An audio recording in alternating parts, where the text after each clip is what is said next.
Selamat datang di Optis, obrolan para tifosi sepak bola. Selamat pagi, siang, sore, malam teman-teman yang mendengarkan Optis. Semoga kalian semua sehat dimanapun kalian berada. Di episode 22 ini nih, pembahasan kali ini kami bakal bahas preview, review, dan juga membahas gosip-gosip yang terjadi di dalam ataupun di luar lapangan. Karena kami ada bahan gosip nih di luar lapangan nih, hal teknis maupun non-teknis. Tapi sebelum itu teman-teman, kami mau disclaimer dulu. Ini kami tag di hari Kamis malam menuju ke Jumat dini hari. Ini udah otak-otak sisa, tenaga-tenaga sisa, dan juga ini bertepatan dengan sudah berlangsungnya pertandingan antara Lazio melawan Bayern Munchen yang dimana sungguh sangat mengejutkan Lazio bisa mencuri kemenangan. Lazio ini adalah tim yang unik, dimana ketika kita meremehkan, dia terbang tinggi.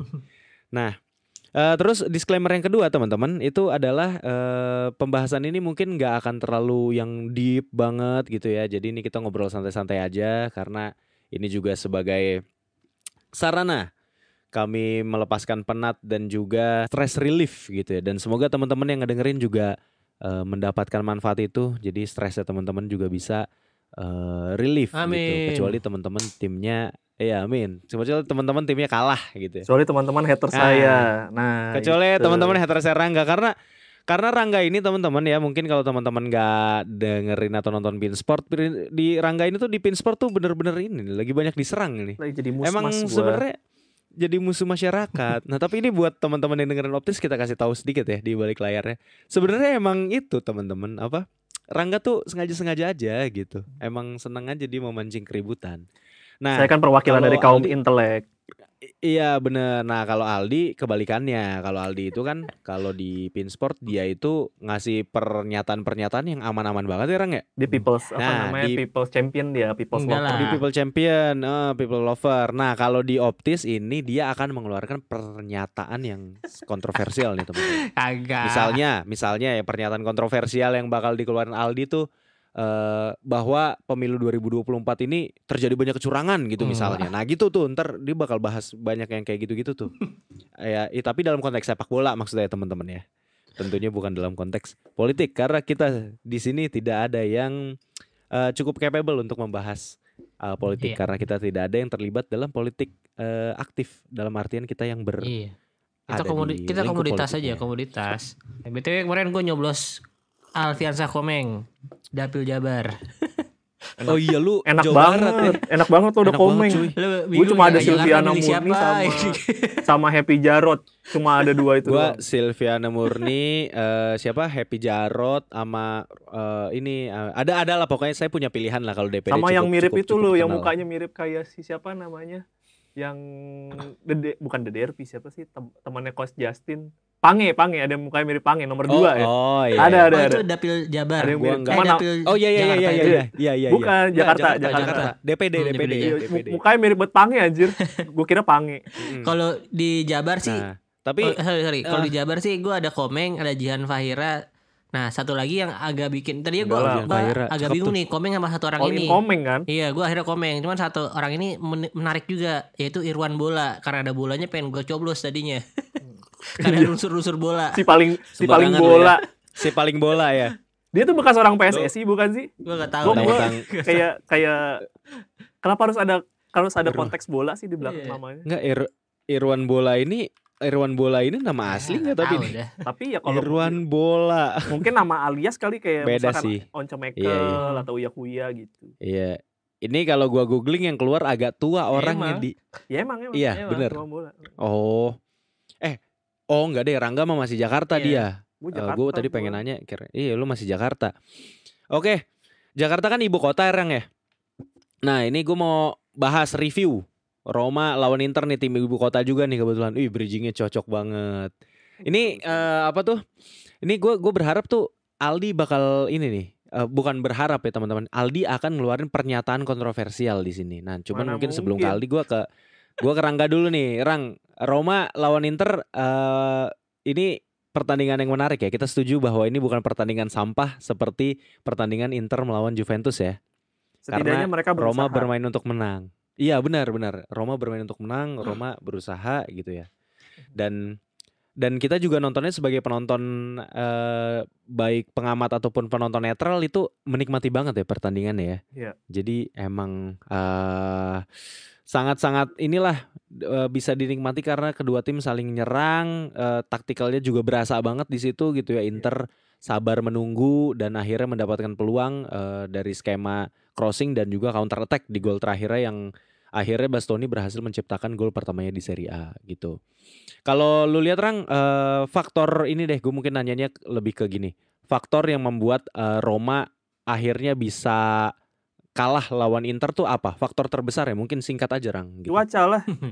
Cuaca. Kayaknya nggak ada yang expect juga deh. Hujannya Maksudnya, deras ya. kenapa gue ngomong faktor cuaca deras yang pertama dan kelihatan di atas menit 50 pemain Roma langsung keteteran. Kayaknya kalau kondisinya nggak seberat itu medannya, mungkin nggak hujan. Mungkin at least Roma bisa bermain cukup baik atau sesuai skema sampai menit 70-an sih. Karena itu di atas menit 50 Roma udah gue lihat bermain ya pragmatis, udah bermain counter attack, bermain lebih nahan. Sementara di babak pertama kan mereka jauh lebih agresif, lebih berani nyiptain peluang, dan ini juga banyak gue baca di beberapa media juga sama ngelihat di ruang taktik. Kalau nggak salah gue di ruang taktik udah sempet diupload juga. Buat gue cukup bisa berani melakukan agresivitas ke Inter sih, buat gue kemajuan banget ya untuk tim-tim Serie A di luar tim-tim yang lain. Kalau Fiorentina kan bermain agresif tapi nggak ada pola ya, terbukti 2-0 kalah dari Bolonya juga. Jadi memang di musim ini cuma Roma yang punya skema yang buat gue sih cukup dinamis, jadi dia bisa nyesuaiin juga. Cuman sayangnya pemainnya belum bisa ngikutin. Itu aja sih. Oke, itu pandangan lu ya. Kalau mungkin ke gua dulu, gue setuju juga faktor cuaca itu berpengaruh gitu ya. Ternyata itu kelihatan banget fisiknya pemain Inter tuh lebih oke, dan mungkin kenapa jadi lebih oke juga karena Inter ini pinter ya, karena dia ini tahu Roma yang akan keluar nyerang gitu ya. Dan mungkin nggak expect juga Roma seberani itu, tapi akhirnya Roma mainnya kayak gitu ya, Inter akhirnya bisa lebih santai untuk sit back gitu ya, dan bisa mainin skema counter attack-nya dia seperti biasa. Mungkin ini gue nyontek dari analisa dan pembahasannya Bang Bara ya di Pinsport. Jadi taktik yang dimainkan Roma itu tuh mereka bermain dengan formasi Trisula seperti biasa, Lukaku, El Shaarawy dan Dybala gitu ya. Nah, tapi yang menarik ini tuh sebenarnya ketika transisi bertahan ya teman-teman, Roma ini bermain El Shaarawy di situ dipaksa untuk turun menjadi membantu wingbacknya gitu ya. Jadi nanti mereka akan mendapatkan pertahanan itu jadinya bergeraknya ke arah 4-4-2 gitu ya. Tapi nanti Angelino sama gue lupa kirinya tuh siapa tuh Roma. Aduh. Kirinya Angelino, kanannya itu si Karsdorp. Nah, itu mereka yang akan di cover sama Shaarawy ataupun Paredes gitu ya, yang akan ngebantu backnya gitu ya. Nah, Dybala di sini dikasih role seperti biasa. Dia free roam gitu ya. Dia lebih banyak bergerak di sisi kanan dan akhirnya bisa dia yang jadi tanda kutip pengatur serangannya juga untuk memberikan bola-bola ke depan kepada either Shaarawy yang akan lari untuk counter ataupun Lukaku yang emang udah diplot untuk nunggu di depan ya, walaupun juga sebenarnya Lukaku ikut turun juga dengan tapi tidak sesigap itu gitu ya. Dia agak pelan untuk turun gitu ya. Jadi transisi negatifnya Roma tuh gitu, transisi bertahannya dia dia itu manfaatin wingback dan di cover lagi sama pemain sayap di depannya. Jadinya 3 pemain gelandangnya itu bisa fokus untuk menjaga tengahnya, dan itu sebenarnya cukup efektif di babak pertama untuk meredam serangan Inter, karena Inter itu kan punya pemain tengah yang oke kan, ada di Calhanoglu, Mkhitaryan, jadi mereka nggak leluasa tuh dan passingnya Calhanoglu juga cukup terganggu ya. Dia mungkin nanti ini akan dikoreksi lagi sama Aldi teman-teman.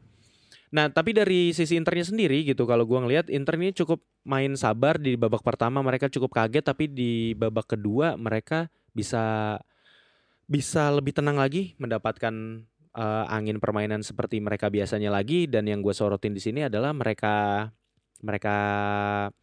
sadar bahwa pemain Roma juga udah cukup ngap karena memang ada beberapa pemain yang dipaksa untuk naik turun gitu ya. Jadinya mereka coba exploit dari tengah, sabar, akhirnya mereka dorong bola ke kiri ataupun ke kanan, crossing gol ya. Jadi di preview pertandingan kemarin gue juga bilang bahwa Roma punya masalah di sisi sayapnya dan itu akhirnya kelihatan tuh karena memang Karlsdorp dan Angelino ini juga sebenarnya ketika nyerang juga naik ke depan gitu ya, overlapping. Jadi benar-benar numpuk pemain di depan biar nanti bisa isi kotak penaltinya gitu. Jadi pemain depannya tuh ngisi di kotak penalti. Pertahanannya Inter itu di lini tengahnya itu mereka lebih numpuk pemain di tengah dan yang gua lihat mereka berhasil di babak kedua itu berhasil untuk memblokade line passingnya AS Roma. Makanya pemain Roma nggak bisa mendistribusikan bola secara leluasa walaupun kalau yang kita lihat Rang ya banyak Beberapa kali operan terupas Pellegrini. yang bagus Pellegrini banget juga. dari Dybala ataupun si Paredes siapa biasanya. Paredes Ball, Pellegrini, ball, soalnya atau Pellegrini Pellegrini atau lebih Pellegrini ke juga ball killer sih kalau gue lihat sih, Pellegrini dia kayak ball winning iya midfielder. long ball direct ballnya Iya, dan dia killer ballnya dari Pellegrini juga kan. Biasanya kalau gue lihat sih Pellegrini lebih main jadi ball winning midfielder. Jadi yang ngalirin bola itu memang lebih banyak Paredes. Tapi problemnya di babak kedua Paredes sering banget salah mispass. Mungkin karena kontur lapangan yang udah karena hujan atau apapun ya. Cuman banyak banget. Dia mungkin lebih banyak salah pas di babak kedua sih dibandingkan babak pertama. Dan gue mesti apresiasi Inter sih. Ngelihat bahwa Roma mulai keteteran, dia langsung mengganti pemain-pemain yang dirasa kayaknya kalau gue mainin di atas 70 menit bakal lumayan keteteran. Acerbi langsung diganti. Cedera sih ya, dia ketarik sih. Acerbi itu De Vrij ya, menit 60-70 ya gue agak... Oh karena ketarik ya. Pokoknya beberapa pemain yang dirasa mulai kelihatan penurunan performanya langsung diganti. Dan yang menurut gue sih yang agak unik memang di menit 80-an yang strikernya diganti semua kan. Iya benar. Diganti semua. Yang kita kira bakal nurunin tempo ternyata memang dia bermain lebih wait and see karena kan udah dapat keunggulan sebenarnya karena udah unggul 3-2 di posisi itu. Yang kita kira bakal jadi 3 sama malah Romanya yang keteteran. Iya. Betul dan yang terakhir gue mau opini dari gue, Lukaku di situ mainnya agak tolol ya. Emang dia kalau lawan Inter kayak suka ada-ada aja. Gue kesel banget, gue gregetan banget sama Lukaku. Gak ada yang gangguin loh di pertandingan ini, gak ada yang tepuk tanganin, gak ada yang ngehuin, tetap goblok. Iya, masih di kandang, masih aja goblok mainnya. Jadi emang udah bukan. Jadi Lukaku nggak bisa bilang ini faktor mental ya, emang dianya entah kurang latihan, entah salah makan kali, salah makan nih. Jadi dan gue ngeliatnya kayaknya di tacticalnya DDR kayaknya memang peran Lukaku jadi berasa lebih tumpul. Gue nggak tahu karena memang secara taktikal atau memang Lukakunya nggak bisa keep up sama taktiknya De Rossi. Gue nggak tahu sih. Itu gue masih bertanya-tanya sih di beberapa pertandingan terakhir. Kelihatan mungkin dia dapat gol tapi bukan Lukaku banget lah gitu, nggak kayak kita lihat Lukaku di Inter ataupun prime-nya dia gitu loh, atau di Belgia deh, beda banget sih gaya bermainnya. Bukan bola nyamannya Lukaku gitu ya. Betul. Nah gue nggak tahu deh itu akan jadi problem buat dia atau gimana. Iya, karena gue juga emang entah kenapa tiba-tiba dapet plot tanpa disuruh untuk memperhatikan Roma dan gue juga dengan senang hati memperhatikan Roma. Gue akan ngelihat juga sih gimana Lukaku bermain ke depannya dan bisa jadi kalau memang analisa dari lu benerang dan kemungkinan besar benar bisa jadi posisi Lukaku itu akan digantikan sama striker lain gitu. Mungkin di situ bisa dicoba Sadar Asmun gitu ya untuk sebenarnya ngedorong Temi Abraham udah kemungkinan atau Temi Abraham udah di Februari. Iya benar Temi. Gua rasa Temi Abraham lebih cocok untuk main di skemanya Daniel De Rossi yang lebih dinamis kayak gini gitu. Striker tipikal Baldanzi yang didorong ke depan karena lebih gila aja sih. Iya. Bisa jadi ya, gue nggak tahu. Tapi Baldanzi itu agak miniatur dia posturnya Rang. Jadi kalau untuk jadi striker utama tuh kayaknya kurang. Bapak melupakan Dries Mertens di cerita ini. Iya. Makanya kan kita nggak tahu nih arahnya De Rossi mau pakai taktiknya kayak gimana. Gue ngerti. Siapa tahu Baldanzi memang sama kayak Mertens dulu dia kan sama-sama attacking midfielder atau second striker. Terus kalau dibikin jadi striker lubang, gue nggak tahu sih. Bisa jadi bagus, bisa jadi nggak dapet juga. Cuman gue nggak tega kalau ngeliat si Baldanzi dijadiin striker. Kemarin juga udah dipukulin berapa orang gitu. Tapi memang mainnya makanya galak sih. Dumfries dia. Dumfries. Kemarin ribut sama Makanya, siapa aja di benar-benar. kemarin? Dumfries ya? Kayaknya ada Ya, pokoknya dua di sisi orang kanan, lagi dia yang sisi dia kiri sempat kiri cekcok Roma juga. kanan Inter kayak Yang ketemu sama dialangin Dumfries, sama Pavard Paredes gitu-gitu lah. dan itu masih 19 tahun loh. Anak sekecil itu berkelahi Ya. dengan Inter udah luar biasa loh. Ya, kalau dari Aldi nggak usah, kita skip aja Rang ya, karena dia nggak pernah mau mengeluarkan pernyataan-pernyataan seru. Tapi sebelum gua ngasih pendapat, ini mungkin kita ralat beberapa episode sebelumnya aja. Kita ngomongin back kirinya Roma itu ada Jeta Sende. Ternyata Jeta Sende itu adalah Angelino. Nama panjangnya adalah Jose Angel Esmoris Tasende. Waktu itu kita sempat ngira itu siapa gitu kan. Tasende itu si Angelino. Iya. Angelino itu main dari awal karena di episode kemarin Nah. kita itu ngomong dia digantiin kan di menit 10. Oh iya benar. Nah, Iya. untuk ya tadi kan lu Rangga sempat bilang kalau salah satu faktor utamanya cuaca. Tapi ya menurut gua cuaca juga berpengaruh ke Internya juga. Kedua tim tuh berpengaruh. Cuman di sini Iya. dengan strategi DDR yang baru memang si Roma ini lebih menguras tenaga menurut gue ya, strateginya DDR sekarang.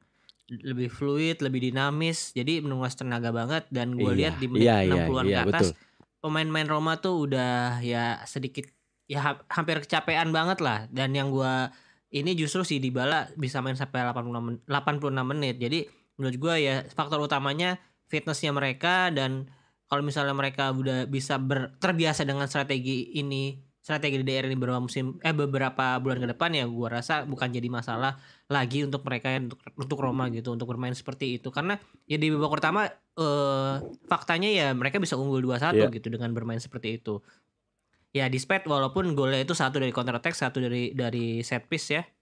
Tapi kalau dari counter attack memang sebagai fans Inter gue expected lah lu dengan tim yang bermain pakai WCB yang sering maju dan ya sering rotasi, ya pasti akan ada celah untuk tim lawan melakukan golin dari skema counter attack. Dan kemarin juga cukup bagus counter attacknya, ya simple pas aja bola dari Lukaku ke Pellegrini dorong ke Sarawi. Dan ya secara itu ya dia gue akan bilang itu pasti dia mengejutkan sih gitu itu bolanya kan, nggak perfect tendangan kaki kirinya memang. Dan tapi ya fortunately gol kena tiang dan gol ke gawang Sommer. Untuk gol kedua itu dari skema set piece yang memang sebenarnya Inter nggak terlalu banyak musim ini kebobolan dari set piece. Tapi yang gue lihat ketika memang Inter itu sering melakukan pelanggaran di menit-menit krusial di daerah yang set piece-nya tuh enak gitu. Kayak kemarin tuh menurut gue tuh ini banget Pellegrini umpannya enak banget, dan Mancini juga terbebas lah nyundulnya kan. Nah Inter sering melakukan itu tuh pelanggaran dia. Wah asli tuh. Iya.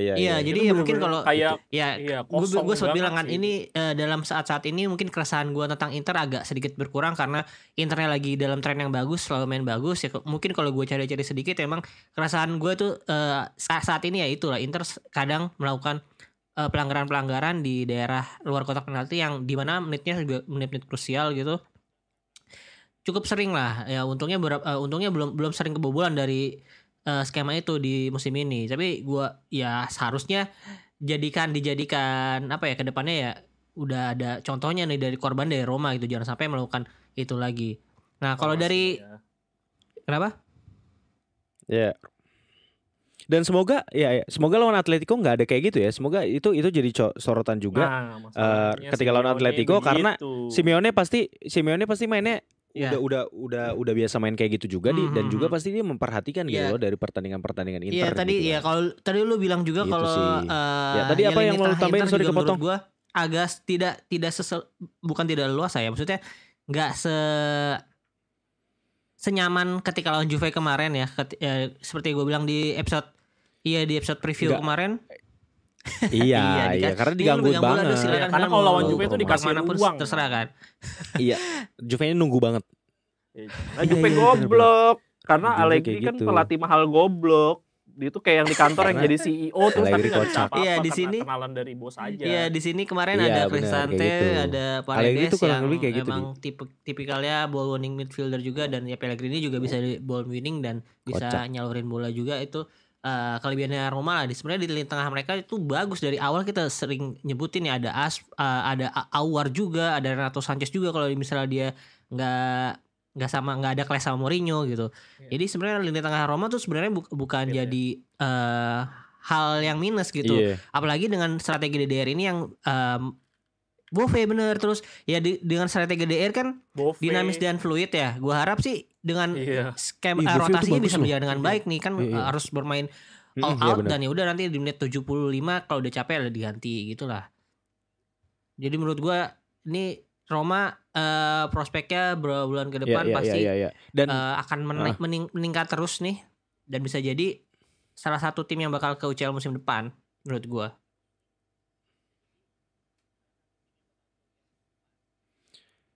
Amin. Gue cukup berharap ya, walaupun harus bagus mengorbankan soalnya. Napoli ya, tim kesayangannya Rangga gitu, sedih juga. Enggak Iya, sih atau sebenarnya Atalanta. karena Ya. di sisi lain juga Bolonya Nggak, kan lagi lumayan perform kan. Dan gap poinnya juga udah 5 poin sama Roma. Ya cuman balik lagi Nggak, tapi kalau Bolonya juga iya, lawannya iya. nggak gampang, sisa-sisa pertandingannya nggak gampang. Iya, kalaupun Atalanta yang kesingkir ya, maksud lu mau ngorbanin siapa lagi? Dia orang UCL slotnya 4 doang. By the way, sedikit teman-teman, ini informasi ketika kita lagi tag ini, Roma tuh lagi main lawan Feyenoord. Mereka bertandang di kandang Feyenoord. Ini gue juga sambil nonton tipis-tipis. Mungkin itu nanti akan kita jadi bahasan di minggu depan ya, permainannya Roma gimana. Tapi gue cukup optimis Roma bisa menang sih di pertandingan lawan Feyenoord ini. Semakin gitu ya. jauh Roma berjalan di Europa League makin melenggang Atalanta dan Bolonya di Serie A. Itu aja sih. Mereka mau pilih. Iya, jadi dia atau 3 musim dulu Roma masuk menang final Europa Eropa League tuh supaya bisa oke masuk banget berarti Champions tuh. League. Nah, itu statement yang lu bilang, iya benar. Iya. Itu oke banget sih. Tapi gue sebagai fans Milan, gue berharap Milan sih yang masuk ya. Cuman kalaupun Roma nggak apa-apa lah, udah Milan tuh nggak usah lah, fokus Serie A aja Milan. Romanya aja kasih ke sana. Itu buat Aldi, statement bold kayak gitu tuh yang harus lu contoh dari Rangga gitu loh, baik di Pinsport ataupun di Optis gitu. Gitu caranya bikin bold statement biar jadi kontroversi gitu, biar digoreng sama orang gitu. Lu kan nggak ada gua ini semangatnya sama Bung sekali. Handuk Bung Handuknya Serie A gua. Iya, toel gitu. Oke, kalau sedikit aja, kalau lawan Frosinone, udah nggak usah dibahas lah ya. Itu kita udah cukup banyak ya, harusnya sih nggak ada masalah ya lawan Frosinone. Frosinone Roma juga lagi lumayan nggak stabil. Tapi mungkin iya, aja tapi ngasih memang Frosinone bisa mengejutkan ya. Cuman ya Pasti. So far kita nggak bakal terlalu fokus ke situ lah. Iya, tapi pelatihnya agak cacat Frosinone kalau pengalaman gue kemarin dia beberapa pertandingan terakhir kayak ambil keputusannya aneh. Yang Lecce itu baru Francesco baru si Lecce ya, lupa gue. Ya Fresh itu.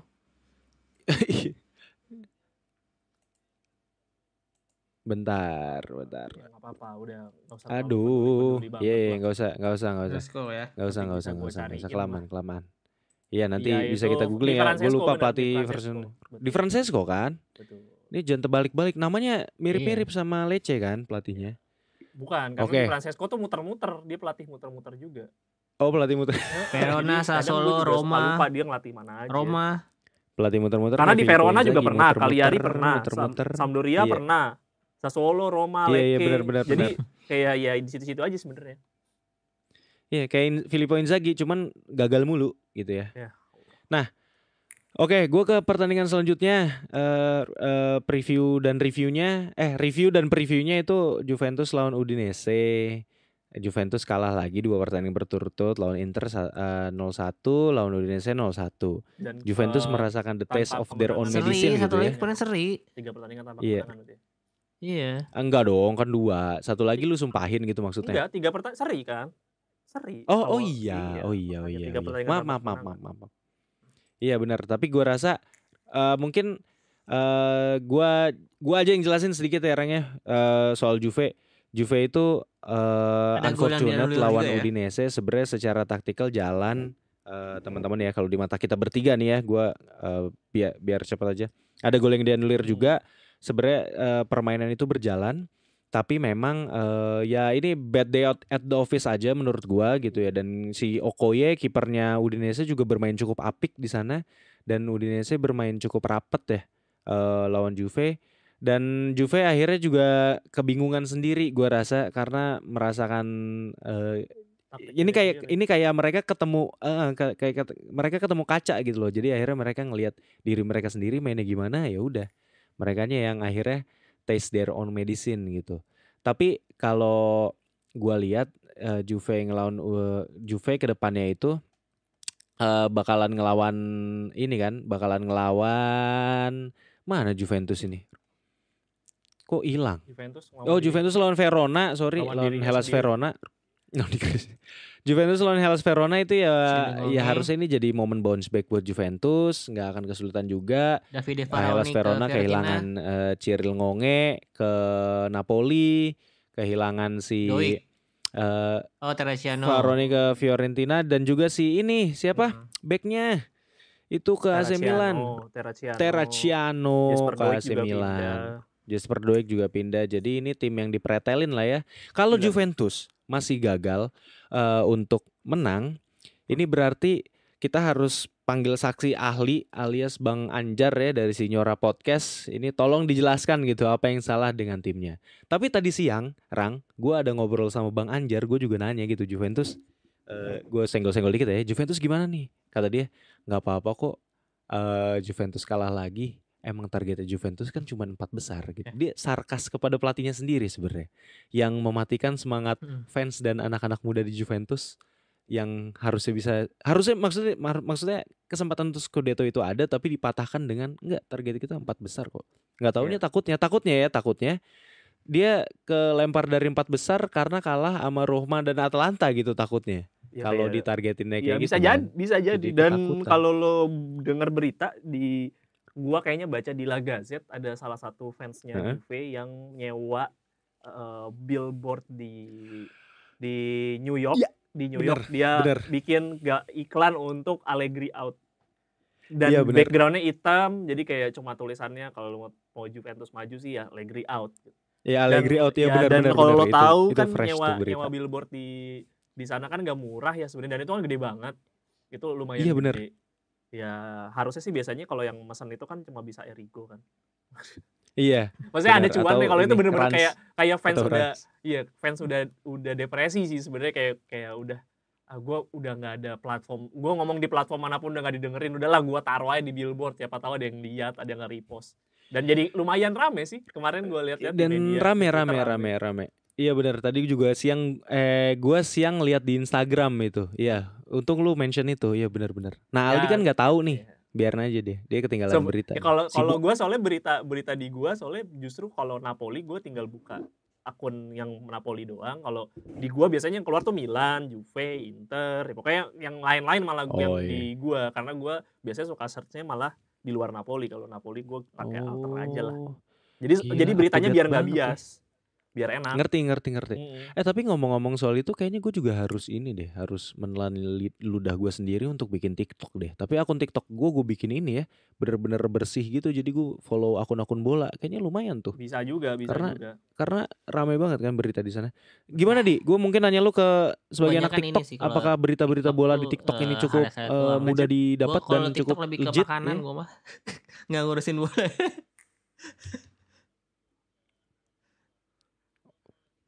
Iya.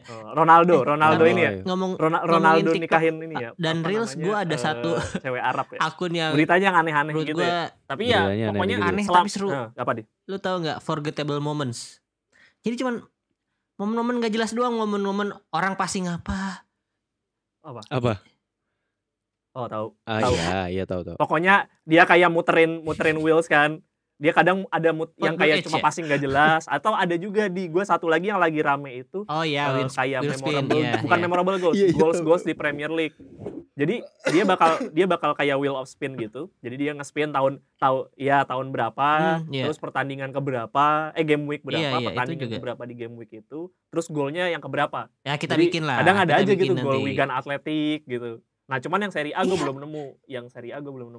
Kalau yang Forgettable Moment tuh yang biasanya kayak mispas gitu kan, atau kayak tepuk tangan ke supporter gitu doang kan. Aneh banget kan. Nyari-nyari aja ya, iya. Tapi itu project capek. Gue kemarin ada, mungkin out of topic dari sepak bola ya. Gue ada nggak apa-apa. Di channel YouTube itu dia ada project namanya Digital Citizen. Jadi yang dia lakukan adalah ketika nambah 1 follower, dia bikin 1 rumah digital gitu. Jadi dia gambar sampai dari mulai awal 3 bulan gak ada Oh. follower, setahun itu di 800.000 follower. Jadi dia nyeritain struggle-nya dia, progresnya dia. Dan itu ternyata bikin project-project kayak gitu, kita kira kan kayak hal yang gampang copy paste Iya, apa centil tinggal banget ya. cari-cari ternyata susah loh. Mungkin buat Iya, iya. teman-teman yang mau mulai Butuh start kayak effort. bikin ini yang montage atau apa gitu, nggak segampang itu teman-teman. Prosesnya capek. Iya, benar-benar, dan kalian harus konsisten untuk mengalahkan Betul. algoritma dan orang-orang yang punya pikiran sama seperti kalian gitu. Betul. Dan itu kan Itu sih, kalau itu sih. diceritanya 3 bulan bener-bener nggak ada follower karena dia nggak pakai platform untuk ads atau apapun. Jadi biarkan algoritma yang bekerja sendiri gitu. Biarkan algoritmanya yang nyampe ke orangnya. Iya. Benar. Nah, ya udah gitu jadi ya teman-temannya. Mungkin tadi juga kan lu ada mention tuh tentang ya udah nanti kita bikin deh. Nggak usah ngadi-ngadi dah. Ini kita foto bareng aja lupa mulu gitu. Ini apalagi Udah kalau harus bikin satu konten Cukup lah. lagi Nanti gitu. kita cari nanti Nanti tim dulu. kreator dulu lah supaya kita Iya, brainstorm benar. dulu. Atau kita cari. brainstorm nih. Kita kan nanti insya Allah bakal ada momen ngumpul bareng nih. Rencananya kan mau ke Bali nih. Ya udah mungkin itu kita bisa bahas lagi juga di sana tuh. Sekalian kita konten Apa yang juga buat harus Optis. kita lakukan. Iya, kita konten juga buat Optis. Jadi teman-teman yang belum follow sosial media kita, tolonglah di follow Ayo dikit lagi 1000. Dikit lagi 1000 yuk. Iya. Bisa yuk. Hah, dikit lagi 1000? Iya, Bukan udah 1000 ya? Belum. Oh masih iya ya, 600, belum ya, belum. Masih 600. 4,7 udah. Gara-gara saat ini di tag ya. kita naik. 7. Masa ya Oki Rengga udah mau 4 juta loh penonton. Masa kita enggak 1000. Iya, masih kita. Udah 4,7 tuh. Masa belum 5 dia udah mau 5 juta masa kita. Iya, masa kita belum 5.000 bisa lah ini 5.000 ya dapat berapa persennya gitu ya. Loh, dikit loh. Kita juga kan organik juga, enggak ada pakai iya, kita nggak beli-beli follower apalah itu bullshit. Nggak, benar. Kita nggak beli-beli follower. Yang beli-beli itu tuh Napoli. Sama Napoli tuh beli-beli ini. Manya Geraldine. Hanya Geraldine. Enggak lah Napoli. Orang gua bikin Raffi Ahmad. Napoli beli-beli. Napoli bikin promo 1.000 follower dari tahun lalu. Kagak nyampe Pak, 800 doang. Jadi terbukti memang tidak nyampe. Iya bener, enggak, yang mau gue bahas itu Napoli beli-beli pemain di bursa transfer musim kemarin. Ini biar gue kembali lagi ini konteksnya ke sepak bola ini. Salah satunya kan Mazzocchi, pemain yang lu maki-maki, akhirnya lu puja-puji nih sekarang nih. Gak puja-puji lah, ya gue bilang oke lah. Ya cuman kemarin kan belum menang nih Napoli lawan Milan. Cuman sebenarnya kan kalau gue lihat udah cukup oke nih, berprogres gitu ya. Milannya juga memperbaiki pertahanan gitu ya. Tapi kalau lu ngelihat ini, gue nanya lu dulu nih, lu kan sebagai fans selalu pesimis nih ya, Di. Mungkin Rang, nanti mungkin lu bisa tambahin, Di. Tapi kalau lu ngelihat progresnya dari Napoli ini tuh gimana, Rang, setelah bursa transfer musim dingin kemarin dan akhirnya sepertinya ADL juga udah mulai redeem gitu, redemption dosa-dosanya dia yang kemarin-kemarin. Silakan. Belum dia De Laurentiis, Kim Jong De Laurentiis masih belum membayar seluruh dosa-dosanya. Lo kalau tahu di Twitter atau di X, kalau lo nge-search, itu tuh De Laurentiis selalu diafiliasikan dengan sosok-sosok seperti Kim Jong Un karena dianggap otoriter. Kalau lo pernah lihat press conference Napoli itu beberapa kali itu misalkan ditanya pertanyaan, Mazzarinya nggak nyaman untuk jawab, itu ADL-nya langsung kayak nge-stop gitu loh. Jadi kayak Mazzarinya juga nggak dikasih, kayak dia tuh bener-bener boneka banget lah. Iya kayak kenal aja gitu. Yang ngelatih siapa, ya kan? Yang ngelatih siapa, tapi disetir sama owner. Jadi ya gitu deh. Nah itu. Oh jadi kayak pelatih kenal, boneka gitu maksudnya, iya, pelatih kayak boneka. Dan gue cukup kayak yakin ini kok berpolitis banget ya. Dan gue cukup yakin memang di segi pemilihan pemain pun juga ada influence dari sosok ADL juga. Kenapa Zielinski tidak main? Iya benar. Gue rasa jangan-jangan mungkin kayak gitu-gitu. Mungkin itu adalah influence. Dan itu udah terjadi dari belasan tahun lalu. Zaman dulu Lavezzi mau cabut ke PSG itu 2 bulan 3 bulan tuh nggak dimainin sama sekali. Atau mungkin main di bawah 5 menit, 10 menit. Jadi ya itulah ADL gitu loh. Gimana pun ya dia yang ngebawa dari seri C ke seri A, tapi banyak juga yang ngebahas bahwa kayaknya masanya memang udah saatnya lu turun dari jabatan lu sebagai owner sih, karena mesti diakui ngebawa gimana ya, lebih kayak lu yang ngebangun tapi lu yang ngancurin juga. Ya itu kan yang dikhawatirin kan. Ya, itu karena lu jadi maininnya kayak Castle Sand aja gitu, kayak istana pasir, sesuka lu aja kapan lu mau bikin, kapan lu mau hancurin. Masalahnya kan ada fans di bawahnya yang bener-bener cinta mati gitu sama klubnya, bukan sekedar ini tuh bukan mainannya mereka, tapi ini hidup matinya mereka gitu. Karena buat mereka kan ini kebanggaannya mereka kan. Iya benar. Tapi Ya. kalau lu sebagai fans dari sisi sepak bolanya, apakah lu cukup senang dan optimis nih dengan progres dari Napoli yang dari Berprogres, kemarin lawan berprogres, Milan gitu. berprogres. Berprogres ya tapi ya. Secara teknis dan taktikal berprogres, karena secara taktikalnya juga jadi punya beberapa opsi kan. Gue bisa mainin back 4 kalau gue mau bermain lebih ke depan, gue bisa mainin back 3 kalau gue pengen bermain lebih stabil. Itu sih udah cukup berprogres, gue cukup happy juga ngelihat progresnya. Tapi bukan berarti menuju ke arah yang baik ya. Buat gue sih masih panjang perjalanannya. Ya sama kayak kata Mazzari, setiap pertandingan adalah final, dan kekalahan lawan Milan juga buat gue expected, tapi yang gue nggak expect adalah Milan bisa bermain sama jeleknya gitu, sama kayak Napoli di pertandingan itu. Dan fans Milan banyak yang agree sih. Ya gue kan research juga kan di media-media lain, di X juga, mereka bilang ini ya ugly win gitu. Yang dilakukan sama Milan itu adalah ugly win. Karena mesti diakui setelah gol itu, ya Milan bermain seperti, ya bingung juga sama kayak pertandingan pada saat pertemuan pertama kali 2-2 itu, sebenarnya sama juga. Agak sedikit buntu lah kurang lebih. Tapi ya beruntungnya buat Milan, mungkin Milan gak ngulangin kesalahan yang sama di paruh pertama ya, yang jadi lost focus banget di atau babak keduanya, jadinya gak ada gol gitu. Napoli kebingungan untuk mengembangkan permainan, lebih tepatnya mungkin begitu. Karena kan banyak unfortunate moment kan, gitu. Kayak Giovanni Simeone tendangannya juga banyak melebar, banyak chance Benacer udah salah passing, salah passing yang sangat-sangat aneh juga. Anguissa banyak salah passing, pengambilan keputusannya si Politano juga beberapa kali aneh. Pada saat pergantian taktik belum dapet momen dan pace-nya juga, karena mungkin pergantian taktiknya benar-benar setengah babak. Jadi kayak mungkin pemainnya belum siap untuk melakukan pergantian strategi, ya kayak gitu-gitu. Membuat Milan jadi dapat keuntungan dari situ sih. Dan mesti diakui Milan sekarang 7 unbeaten kan? 7 kali pertandingan unbeaten. Iya. Benar.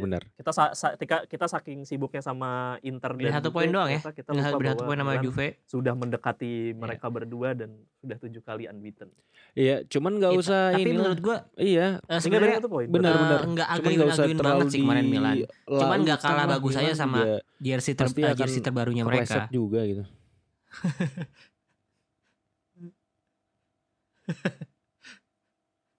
Betul. Oh iya, jadi kalah kualitas sama jersinya. Kalah kualitas sama jersinya. Ya, itu jersinya Milan emang oke banget sih. Tapi kalau lu lihat nanti Napoli kan bakal lawan Genoa di ini ya. Bakal lawan Genoa di di weekend ini, dan juga akan tanding UCL nih lawan Barcelona. Siapa lawan Napoli orang? Lawan Barcelona. Nah, kalau dari lu kalau lu review deh, lu yang nge-review nih. Kalau Rangga kan ini banget nih, dia udah realistis banget kalau dia gitu. Kalau dari lu mungkin dari kacamata yang berbeda dari sisi dalam lapangannya. Beberapa pertandingan lu ini ada berprogres. Kalau nggak salah sempat kan si Mazzari balik ke formasi andalan dia kan, walaupun nggak lama ganti lagi gitu kan. Nah, jadi memang Mazzari ini menurut statement gue ya, kalau misalnya emang Napoli nggak dapat Conte, sebaiknya terusin aja sama Mazzari dulu, seenggaknya 1 musim lah. Bukan sampai akhir musim ini dulu. Karena siapa lagi kalau nggak dapat Conte gitu loh, siapa Tuchel. Saya mending ganti ke fans Dortmund kalau begitu.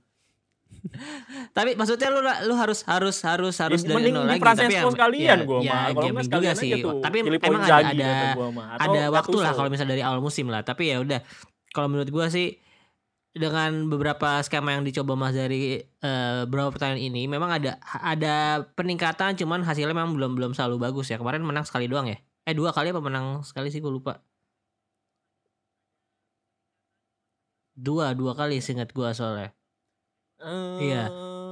2 kali kan ya. Itu juga tanpa Osimhen. Waktu itu Anguissa juga sempat gak ada. Beberapa pemain ada yang cedera. Nah, ini gue mau nunggu Napolinya saat bener-bener full tim bisa main semua dan sehat-sehat semua sih. Nathan cedera, Oliveira cedera, Meret cedera. Iya, makanya gue Rang. Enggak. Gue rasa menang itu. Enggak, karena yang gue pikirin bukan faktor di dalam lapangan dan teknis kualitas pemain ya, tapi faktor di luar teknis ya, non teknis. Kayak Osimhen, ya maksud gue kayak statement yang nggak perlu gitu loh, bahwa kayak lu pengen pindah ke Premier League, maksudnya lu masih 6 bulan lagi gitu. Maksud gue untuk apa lu mengeluarkan statement kayak gitu, terus ribut lah sama agennya ke Farad. Maksud gue kayak hal-hal yang kayak gitu loh merusak chemistry dalam lapangan dan di luar lapangan sih buat gua. Itu yang buat gua jadi lumayan mempertanyakan kalaupun ini jadi full tim lagi, apakah kualitasnya sama dengan yang kita harapkan di awal musim gitu. Itu doang sih. Tapi gua rasa bisa loh. Ini kan profesional ya. Pasti Osimhen juga bisa. Kemarin kan lu waktu Anak pindah Lagos kerja mah juga nih. gitu. Lu Anak ributin anak Lagos. magang, lu ributin bos lu sendiri. Tapi kerja mah kerja aja. Anak Dokumentasi Lagos mah lu ribet. handover Anak semua Lagos ribet. gitu. Beda ya. Anak Lagos Beda ya. ini Pak, memang kita Ya, sama-sama negara ya berkembang, kalau tapi gue sih setidaknya intinya kalau influence kita ketika jauh lebih melawan baik Genoa lah besok ya. dibandingkan Lagos lah. Ini sebenarnya Genoa juga bukan tim Nih, kalau yang lu lagi gimana, Di, jelek walaupun ngeliatnya? kemarin kalah dibantai Atalanta 1-4 ya. Gue lihat di situ Atalantanya Iya. memang lagi bagusnya justru. Gue lihat Atalantanya memang beyond emang di atas Genoa. Cuman Atalanta, ya kalau iya kita betul. lihat dari beberapa pertandingan sebenarnya Genoa ini juga lagi unbeaten loh. Terakhir kalah itu 10 Desember lawan Monza, baru kalah lagi kemarin 12 Februari. Juga sebenarnya berarti sebenarnya Genoa lagi dalam track yang oke nih. Sekarang udah di posisi 12 melawan Napoli yang saat ini lagi menurut gua masih mencoba beberapa skema-skema dari Mazzarri. Dan ya gua nggak tahu nih si Osimhen kan udah balik, dia bakal langsung dipakai dan dia mainin dan langsung nyetel banget dengan ya kan udah lama nggak main ya, langsung nyetel banget atau enggak. Kayaknya Cuman kalau di langsung sini dimainin Dedi, karena kemungkinan kan oh iya enggak, karena enggak concern gua ke situ di karena kan bakal ketemu kayak kemarin Simone Barcelona, tetap ya. kayaknya kemungkinan nggak bakal Iya. dimainin sih. Itu Ya, doang jadi sih. Kemungkinan bakal pakai mau squad main yang atau sama enggak dengan Osimhen menurut gua pertandingan Genoa lawan masih tetap Milan, ada peluang feeling untuk gua. paling gede seri, tapi menang juga masih bisa. Karena ini udah di posisi 12 dan ini posisi di mana ya ini aman dari bawah, cukup aman dari bawah dan bisa siapa tahu bisa naik ke 10 besar gitu. Jadi Genoa nggak punya beban di sini. Mainnya gue lupa kandang apa tandang. Mainnya di kandang Napoli dan Napoli juga pasti ada perhitungan untuk rotasi karena melawan Kandang Barcelona seperti Napoli yang lo sih. bilang tadi. Kandang Jadi Napoli dulu gue kan. menganggap di sini akan seri justru nih Genoa akan bisa menahan Napoli.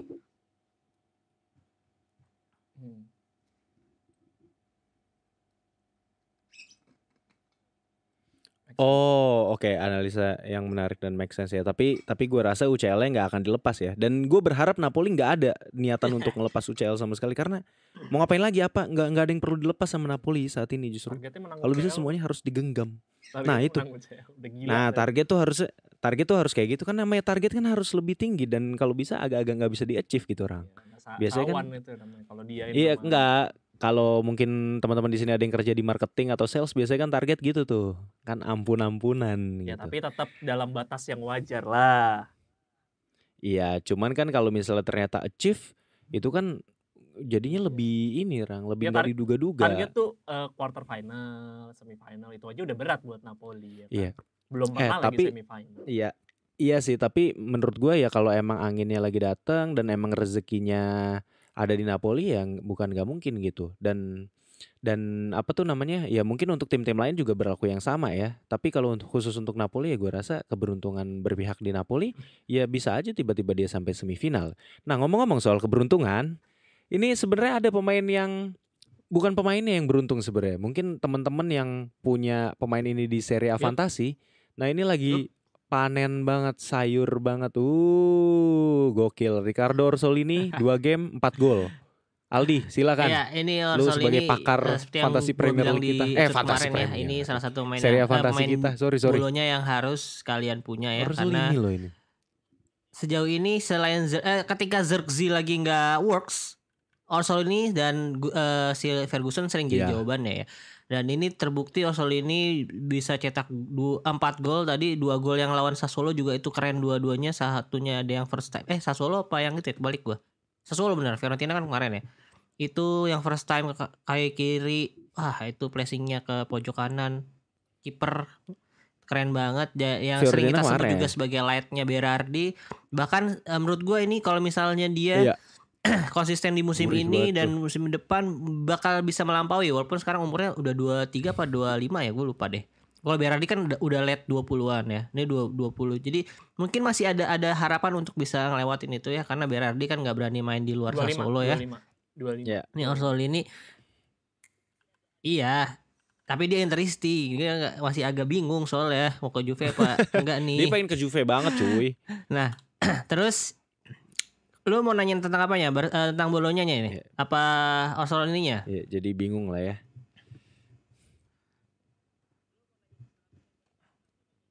Enggak, Mota. gue lebih ke Orsolininya di skemanya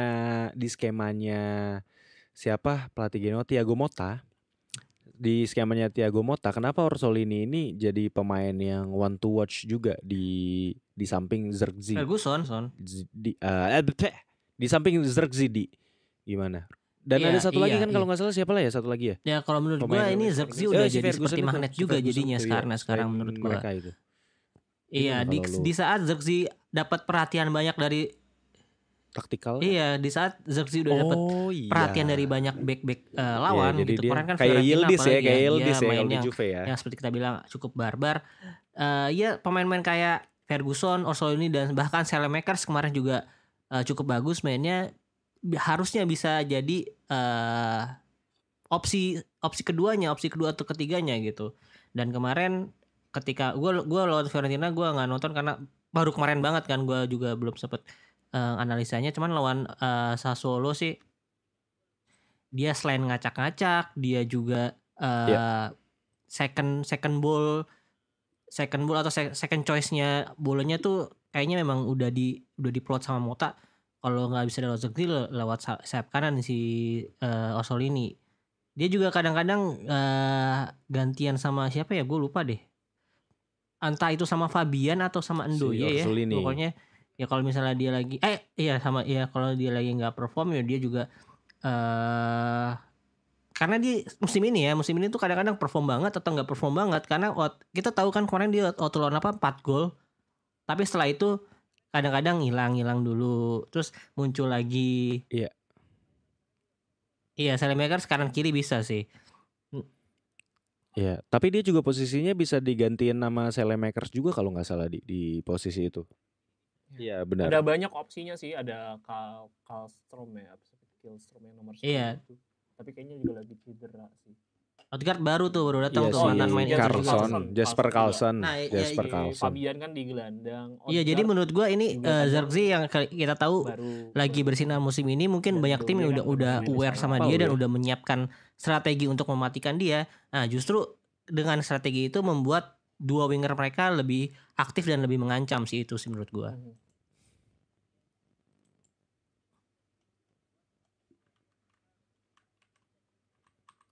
Ya, masuk akal. Tapi untuk para ini agak gambling teman-teman kadang-kadang, pemain makanya gue Serie bilang A seperti gue bilang tadi fantasi, hilang, kadang-kadang hilang. apakah ke depan ya 1-2 game Orsolini oke, masih terus worth di it? putaran ketiganya hilang. Nah, harus melihat ketika lawan tim-tim yang memang lemah di sektor winger sih. Baru dia dipasang,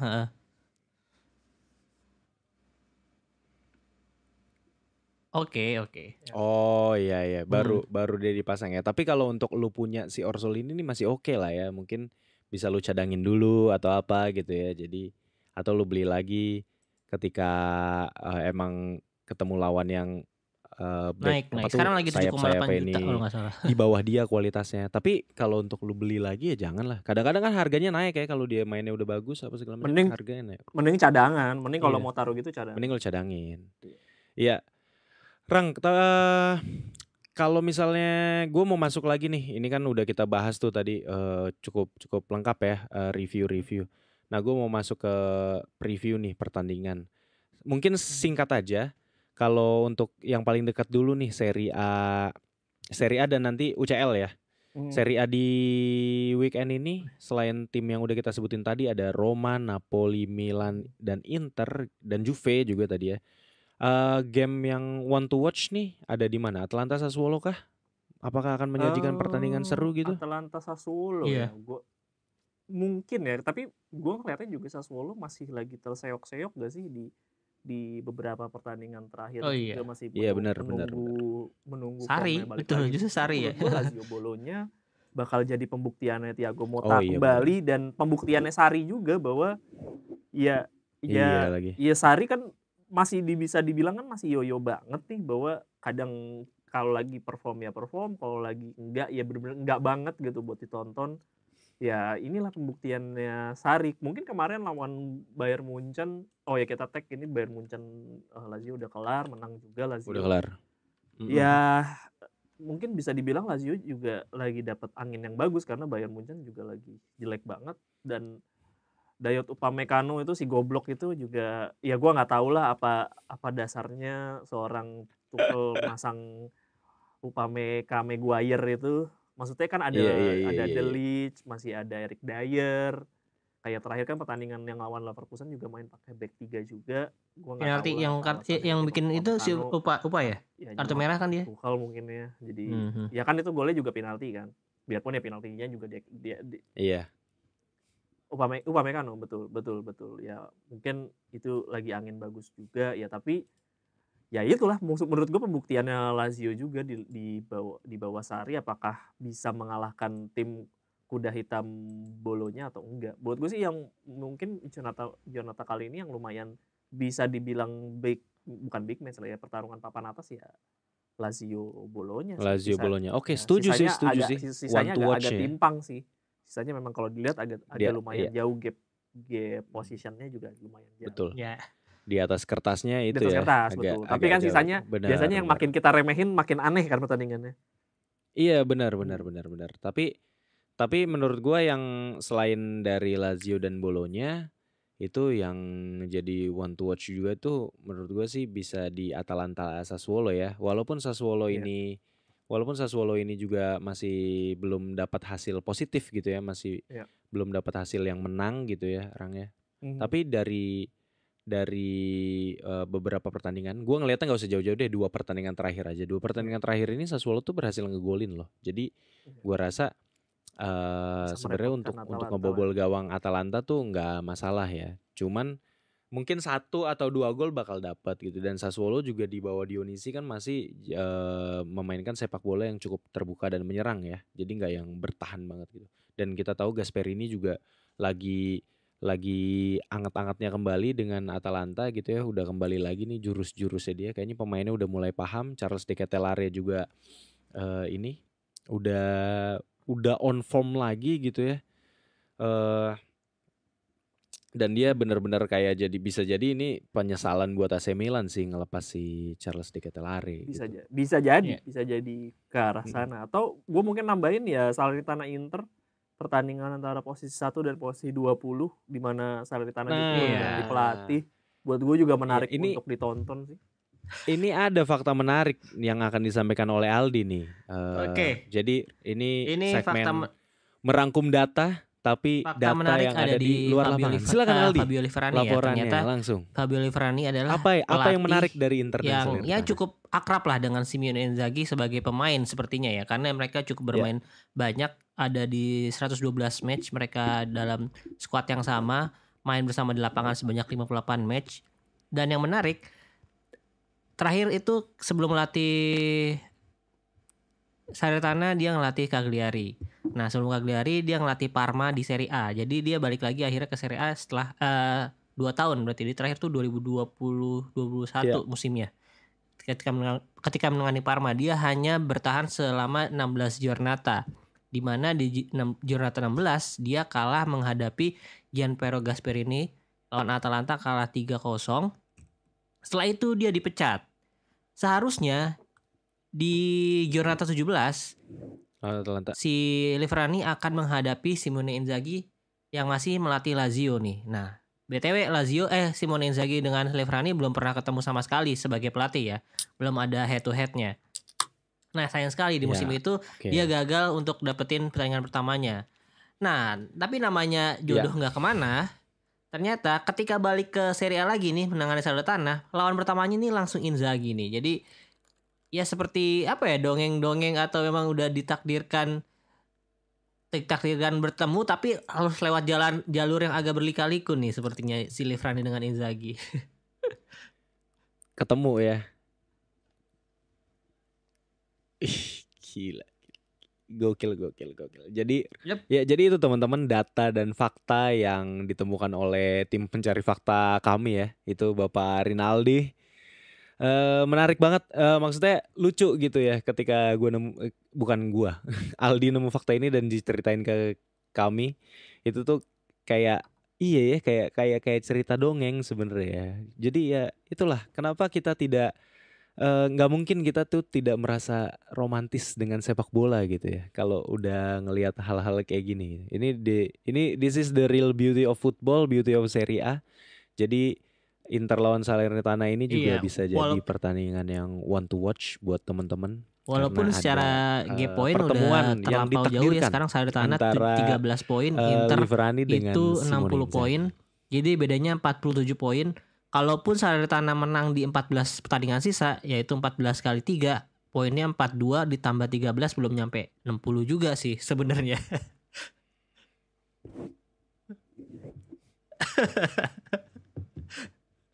Iya. Tapi Iya. ini Liverani Ya Berikan gagal targetnya kan menurut gue soalnya ya kan di Cagliari iya. di seri Kan B kemarin kan Salernitana nggak nyari juara menangani juga Bapak Cagliari. Rinaldi gitu ya. Gagal lah, dipecat, dia digantikan Claudio Ranieri yang akhirnya berbuah manis, dia bisa bawa Cagliari kembali ke Serie A ya.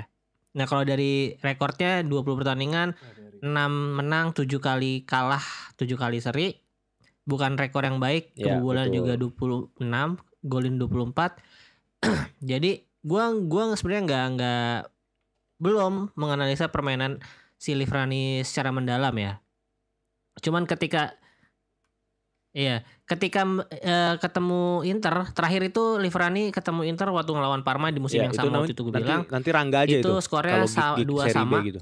di mana Inter sebenarnya sangat mendominasi game tersebut. Cuman si Parma mampu menyolong gol duluan ya, 2 gol dari Gervinho, si ganteng itulah, itu sering banget repotin Inter emang. Iya itu ya di pertandingan itu Iya. sebenarnya Si di luar ganteng itu pakemnya Liverani ya, lari-larian mereka mulu. bermain 3 atau Asli. 5 back Iya, ini. iya, Sedangkan iya. Liverani itu biasanya main 4-3-3 atau 4-3-1-2. Jadi memang Inter waktu itu kesulitan untuk menembus pertahanan mereka dan kecolongan dari counter attack, dua-duanya mengandalkan kecepatan Gervinho. Padahal waktu itu Inter punya shoot sebanyak 25, on targetnya 9. Jadi memang gue yakin sih akan alot juga lawan Salernitana besok, di mana Liverani pertandingan pertamanya juga belum berani untuk mengotak-ngatik Salernitana yang sekarang, masih watch and learn aja menurut gue. Dan faktor utamanya adalah Inter bakal main di lawan Atletico Madrid di UCL dan pasti akan melakukan rotasi di sini, di mana ketika melakukan rotasi menurut gue pemain Inter masih bisa menerjemahkan strategi atau skema permainan Inzaghi dengan baik. Cuman finishingnya, konversi jadi golnya itu belum terlalu baik. Nah makanya Permainannya ya gue harap sih di pertandingan ini aja, di pertandingan ini jangan lah, at least lu unggul 2-0 pasti pemain andalan lu, pemain utama nggak bakal dimainin. Jadi gue harap sih nggak bermain sih Lautaro Thuram, jangan sampai turun di pertandingan ini. Jadi gue pengen Inter fokus di UCL, karena Atletico Madrid walaupun ini mainin Inter kalau nggak salah di kandang dulu, tapi permainan fisik banget sih Atletico Madrid tuh. Fisiknya oke, dan ya melawan tim-tim Spanyol nggak pernah mudah untuk Inter. Betul.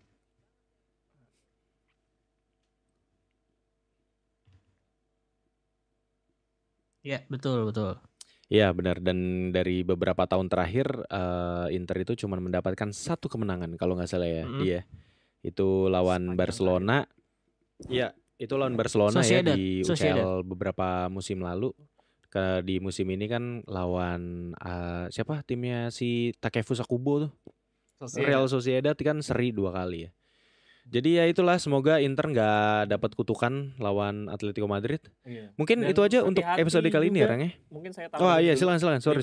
Iya. Ini sebenarnya jadi karir terbaiknya adalah pada saat melatih Lecce back to back dari Serie C ke Serie A sampai musim 2020. Jadi kalau ingat di musim 2019-2020 tuh Lecce sempat ke Serie A tapi langsung degradasi. Iya, ingat. Sebelum balik lagi. Nah itu yang ngebawa ke atas itu Liverani. Jadi Fabio Liverani bawa sampai ke back to back ke Serie A. Biarpun ya sisanya manajerial karirnya juga tidak terlalu baik-baik banget ya. Win persentasenya juga cuma 39%, lebih banyak bobolan daripada ngegolin. Mungkin iya, benar. Hal baiknya adalah kemenangannya sih. Kemenangannya lebih banyak sih, 78 kali, 72 kali, 50 kali seri. Jadi dia dipecat persis pada saat pertandingan ke-200-nya di karir kepelatihan. Sangat sedih ya dengernya ya. Baru dapat 200 dramatis dipecat gitu. Ya. Iya. Dan faktanya dia pemain Lazio. mudanya pernah main di Palermo, masa mudanya di Napoli sama Cagliari. Paling besar karirnya kalau lo tahu mungkin kita medio 2000-an Lazio dulu. Iya di Lazio. Lumayan lama main Iya. di Lazio. Ya, Itu kita semoga tahu dari Winning Eleven. yoi. Semoga Iya, BTW dapat berarti hasil yang dia inginkan lah. At least terhindar berarti dari BTW ini degradasi. Salernitana Dipset sama jadi Empoli lah, dapat tim poin kedua lah. yang Iya. ganti Dipset sama pelatih Empoli dua terjadi kali dengan ya setelah pertandingan Empoli ya. Inter. Kemarin kan yang pertama ganti pelatih memang Empoli dulu, ganti si oh iya Empoli udah sangat kali 2 juga kali. ya. Iya benar di musim ini. Ketiga nanti Napoli kan. Enggak, jangan. Mazzarri. Conte Mazzarri kan ke Milan Enggak, katanya. di Laurentiis jadi pelatih. Conte di Milan.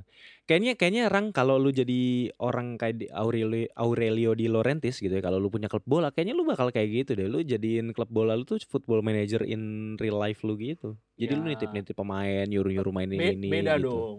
dong. Feel-nya ketika lo main football manager kan simulasi, gak ada hati yang terlibat di situ. Tapi ketika lo di real life kan lo ada hati, lo ada penggemar yang harus lo dengarkan, ada orang-orang sekitar. Gak bakal lu dengerin itu, gak bakal lu Ya dengerin. kan, kalau gue punya duit kayak gitu mah, yang pasti gak gue beli Napoli, yang lain gue beli.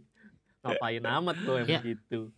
Thank you. Oke lah. Ini Roma Yowes, lagi sebelum ketinggalan kita lagi nih. ngelantur Roma lagi kemana-mana, ketinggalan 1-0. mungkin itu aja untuk episode kali ini teman-teman. Makasih banyak udah ngedengerin teman-temanku, Ya. para pendengar. Iya, Roma lagi Ya, ketinggalan pasti lawan akan menang. Feyenoord.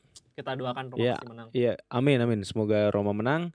Oke, jaya terus teman-teman dimanapun kalian berada, sehat-sehat, salam buat keluarga.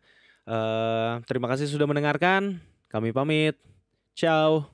Assalamualaikum. Thank Ciao. you. Thank you.